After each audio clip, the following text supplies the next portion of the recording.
உறவுகள் அனைவருக்கும் வணக்கம். நான் உங்கள் டிகேவி ராஜா.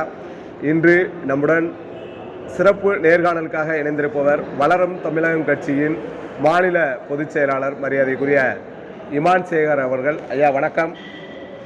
ஐயா நலமாக இருக்கீங்களா? நலமாக இருக்கு. கண்டிப்பாக சீமா நலமாக இருக்கிறது தான் முக்கியமே இன்னைக்கு.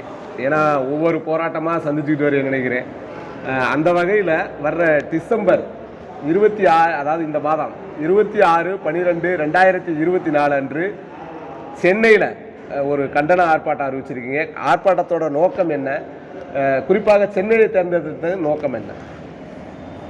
வளரும் தமிழகம் கட்சி ஆரம்பித்த காலத்திலிருந்து அரசாணைக்காகவும் பட்டியல் வெளியேற்றத்திற்காகவும் தொடர்ந்து எங்களுடைய நிறுவன தலைவர் பாலை பட்டாபிராமன் அவர்கள் தலைமையிலும் மற்றும் கட்சி பொறுப்பாளர்கள் உழைப்பிலும் இந்த போராட்டம் தமிழகத்தில் பல்வேறு மாவட்டங்களில் நடத்தினோம். இப்பொழுது இந்த தமிழக அரசினுடைய காதுக்கு இந்த போராட்டங்கள் கேட்கவில்லை.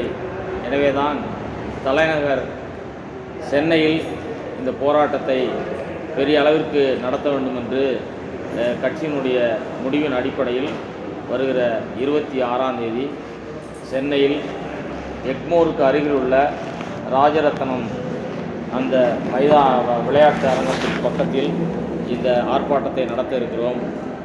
தமிழகத்தில் உள்ள உலகெங்கிலும் உள்ள தேவேந்திர உள்ள அனைத்து உறவுகளும் அந்த ஆர்ப்பாட்டத்தில் கலந்து வருமாறு அன்புடன் வேண்டிக் கொள்கிறேன்.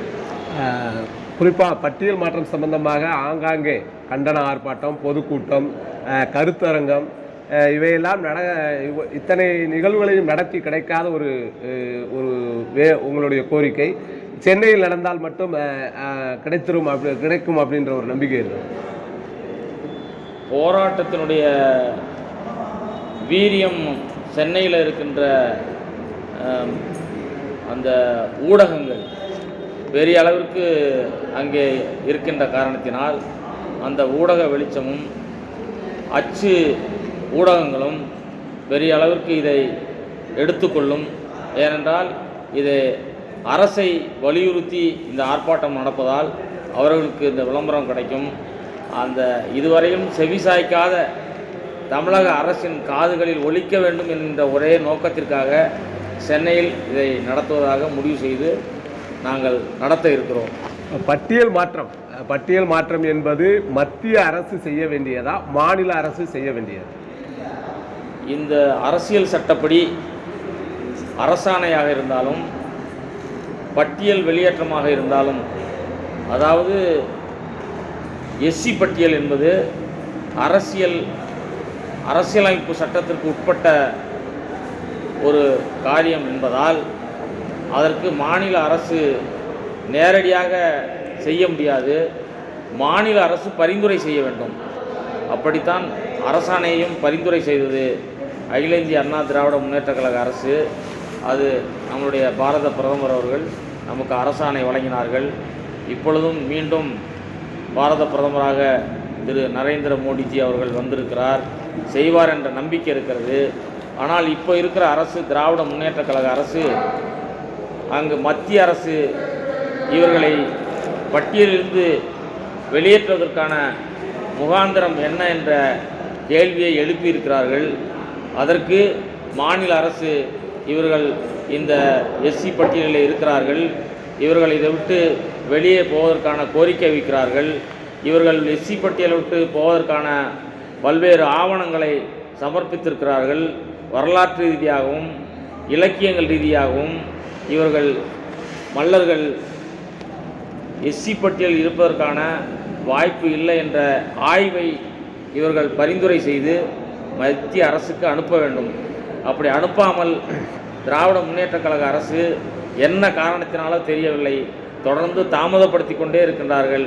அதனால்தான் நாம் தொடர்ந்து போராட வேண்டியிருக்கிறது. தொடர்ந்து நாம் கிடைக்கும் வரை போராடுவோம். பட்டியல் வெளியேற்றத்திற்கு முக்கிய தடையாக இருப்பது எது அப்படின்னு உங்களால் வளரும் தமிழகம் கட்சி இதுவரை நிர்ணயித்திருக்கிறதா? முக்கிய தடையாக இருப்பது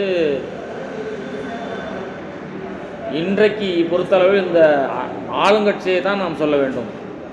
ஏனென்றால் மற்ற எதிர்க்கட்சியையோ மற்ற கட்சிகளையோ நாம் மத்தியிலே இருக்கின்ற கட்சிகளை குறை சொல்வதற்கான வாய்ப்பே இல்லை. ஏனென்றால் மாநில அரசு தான் பரிந்துரை செய்து மத்திய அரசுக்கு அனுப்ப வேண்டும். மத்திய அரசுக்கு அனுப்பிவிட்டு மத்திய அரசு செய்யவில்லை என்றால் நாம் மத்திய அரசை குறை சொல்லலாம். ஆனால் மத்திய அரசை குறை சொல்வதற்கான எந்த முகாந்திரமும் இல்லை. மாநில அரசைத்தான் நாம் குறை சொல்ல வேண்டும் என்பதை விட இவர்கள் பரிந்துரை செய்ய வேண்டும் என்ற கோரிக்கையை நாம் வலிமையாக இன்னும் லட்சக்கணக்கான தொண்டர்கள் நம்முடைய சமூக மக்கள் திரண்டு போராட வேண்டும். போராடியும் அது நடக்கவில்லை என்றால் நாம் லட்சக்கணக்கான தேவேந்திரகுல வேளாளர்கள் தமிழ்நாட்டில் சிறை நிரப்பும் போராட்டத்தை நடத்துவதற்கு அணியமாவோம் என்பதை இந்த தருணத்திலே நான் கூறிக்கொள்ள ஆசைப்படுகிறேன். இன்னொரு விஷயம் பார்த்தீங்கன்னா 100% தேவேந்திரகுல வேளாளர்கள் 100% தேவேந்திரகுல வேளாளர்கள் இந்த பட்டியல் மாற்றத்தை விரும்புகிறார்கள் ஐயா? கண்டிப்பாக விரும்புகிறார்கள். ஆனால் சில வெளியிலே இருக்கின்ற தலித்தியவாதிகள் தவறான கருத்தை பரப்புகிறார்கள்.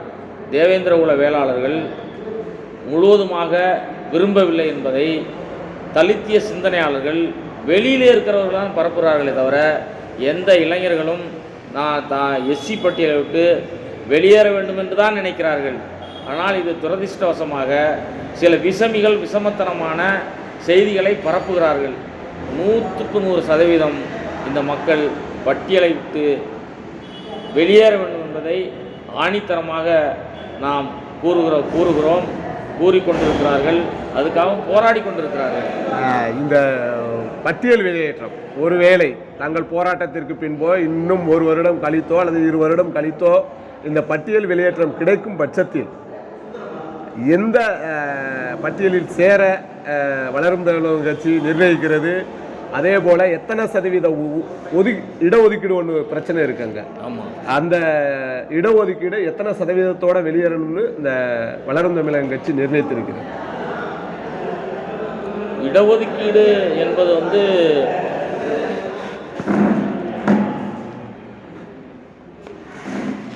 1913 சென்னை மாகாணமாக இருக்கும்போது அப்போ ஆங்கிலேயர்கள் ஆட்சி நடந்தது. அப்போ கல்வியில் இடஒதுக்கீடு தர வேண்டும் என்பதற்காக தமிழ்நாட்டில் அனைத்து சாதிகளையும் பட்டியல்படுத்துகிறார்கள்.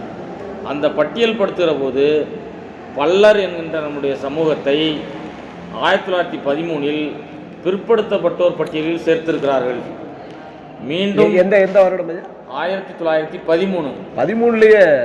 ஆமாம், 13லேயே இப்போ அந்த பட்டியலில் இருக்குது.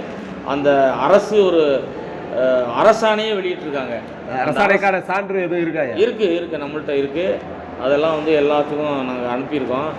அதே போல் 25 ஒரு கணக்கெடுப்பு நடத்துகிறார்கள். அந்த கணக்கெடுப்பிலும் அப்பொழுதும் ஒரு ஜிஓ போடுகிறார்கள். கல்வியில் வேலைவாய்ப்பில் எல்லா சமூக சாதி மக்களுக்கும் சலுகை வழங்க வேண்டும் என்பதற்காக ஒரு பட்டியல் தயாரிக்கிறார்கள். அந்த பட்டியலிலும் பல்லர்கள் என்ற சமூகத்தை பிற்படுத்தப்பட்டோர் பட்டியலில் வைத்திருக்கிறார்கள். அதற்கான ஆவணங்கள் அந்த ஜிஓ என்று சொல்லப்படுகின்ற அரசாணை வழங்கப்பட்டிருக்க அரசாணையும் நம்மிடம் இருக்கிறது. தமிழ்நாட்டில் இருக்கிற அனைத்து தேவேந்திரகுல வேளாளருக்கும் இது தெரியும். எனவே மீண்டும் நாம் போராடி நமக்கான இடஒதுக்கீட்டை பிற்படுத்தப்பட்டோர் பட்டியலில் நாம் சேர்க்க வேண்டும். அது மட்டுமல்ல, இந்த தேவேந்திரகுல வேளாளர்கள் எத்தனை சதவீதம் தமிழ்நாட்டில் இருக்கிறார்கள் என்பதை சாதி வாரியாக கணக்கெடுப்பு நடத்த வேண்டும். மத்திய அரசு மாநில அரசை குறை சொல்வதும் மாநில அரசு மத்திய அரசை குறை சொல்வதும் இது ஒரு ஏட்டிக்கு போட்டியான பேச்சை பேசிக்கொண்டிருக்கிறார்கள். ஆனால் உடனடியாக சாதிவாரி கணக்கெடுப்பை நடத்த வேண்டும். அப்படி நடத்தும் பட்சத்தில் 100% பிரித்து கொடுக்க வேண்டும். இன்றைக்கு இடஒதுக்கீடு என்பது மிகவும் ஒரு மோசடியான ஒரு நிலையில் இருந்து கொண்டிருக்கிறது. அதனால தான் நமக்கு வேலைவாய்ப்பு கிடைக்கவில்லை. 49.5% தான் இடஒதுக்கீடு இருக்குது மாநில அரசில். 51% ஓப்பன் கோட்டாவில் இருக்குது. 100%த்தையும் அந்தந்த ஜாதி மக்கள் தொகையேற்ப இடத்தை பங்கீடு செய்ய வேண்டும்.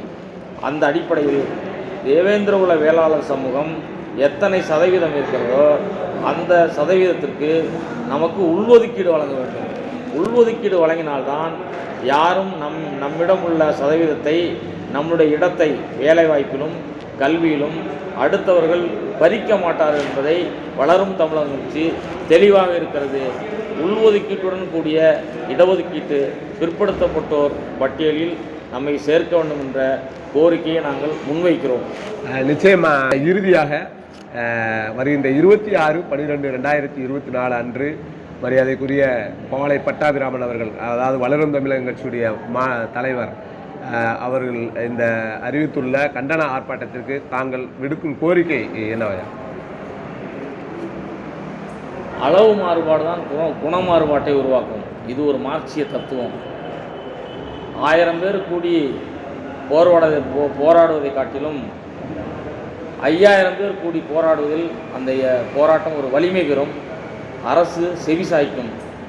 அதேபோல் வளரும் தமிழகம் கட்சி சார்பில் வருகிற 26ஆம் தேதி நடக்கின்ற இந்த ஆர்ப்பாட்டத்திற்கு தமிழ்நாட்டில் உள்ள அனைத்து தேவேந்திர குல வேளாளர்களும், சமூக மக்களும், இயக்கங்களும், கட்சி நடத்துகிறவர்களும் அனைவரும் கலந்து கொண்டு இந்த ஆர்ப்பாட்டத்தை அரசு திரும்பி பார்க்கக்கூடிய அளவிற்கு நாம் உருவாக்குவதற்கு நீங்கள் எல்லாம் கலந்து கொள்ள வேண்டும் என்று வளரும் தமிழகம் கட்சியினுடைய பொதுச் செயலாளர் என்ற அடிப்படையில் நான் வேண்டி அனைவரையும் வருக என வரவேற்கிறேன். இந்த கண்டன ஆர்ப்பாட்டம் மாபெரும் வெற்றியடைய இந்த டிகேவி ஊடகம் சார்பாக உங்களுக்கும் அன்பு அண்ணன் பாளை பட்டாபியார் அவர்களுக்கும் மனமார்ந்த வாழ்த்துக்கள். நிச்சயமாக கண்டன ஆர்ப்பாட்டம் வெற்றி பெற எங்களுடைய மனமார்ந்த வாழ்த்துக்கள். நன்றி.